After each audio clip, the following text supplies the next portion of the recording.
জীবনে যত সুন্নাহ মানবেন, রাসূল সাল্লাল্লাহু আলাইহি ওয়াসাল্লামের সুন্নাহ আছে যেখানে বরকত আছে, যেখানেই সুন্নাহ সেখানেই বারাকা, সেখানে আপনি বারাকা পাবেন। যে কোনো সুন্নাহ, like Sunnah of eating, Sunnah of sleeping, Sunnah of travelling, Sunnah of trading, খাওয়া, ঘুমানো, সফর করা, ব্যবসা, কাজ করা, যে কোনো কাজের ক্ষেত্রে সুন্নাহ মানলেই ওটার মধ্যে বরকত আছে না নাই?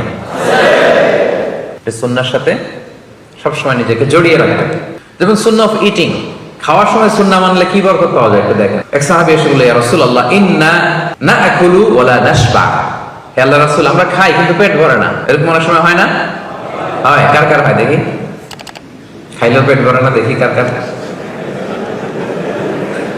সাহস করে দিয়ে একজন হাত তুলে ফেলছে। ঠিক আছে, সৎ সাহসের জন্য ধন্যবাদ। হতে পারে যারা কাজ করে বেশি, চিন্তা করে বেশি, ক্ষুধা লাগে।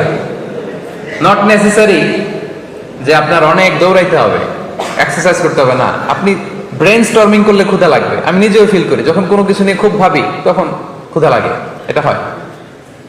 তো সাহাবীরা কি চিন্তা করেন, কি সিম্পলিস্টিক লাইফ লিড করতো। মনে যা আসছে নবীরে বলে ফেলছে, এ রাসূলুল্লাহ, ইন্না নাআকুল ওয়া লা নাশবা। রাসূল, আমরা খাই কিন্তু পেট ভরে না। পেট ভরে না কেন?